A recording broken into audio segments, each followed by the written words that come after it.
ರತ್ನ ಮಣಿಪೀಠವ ಮಂಟಪದಿ ಇರಿಸುತ್ತ ನಾನಾ ರತ್ನಗಳಿಂದ ಅಲಂಕರಿಸುವ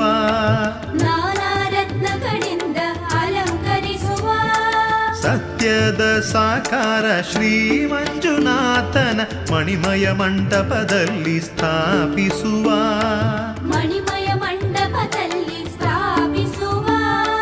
ಸಪ್ತ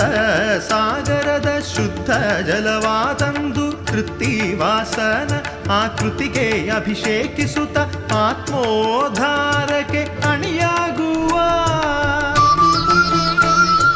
ಫಣಿಮಣಿ ಭೂಷಣನ ಕೀರ್ತಿಸುವ ಶ್ರೀ ಮಂಜುನಾಥನ ಭಾವಿಸುವ ಶ್ರೀ ಮಂಜುನಾಥನ ಪೂಜಿಸುವ ಶ್ರೀ ಮಂಜುನಾಥನ ಭಾವಿಸುವ ಶ್ರೀ ಮಂಜುನಾಥನ ಪೂಜಿಸುವ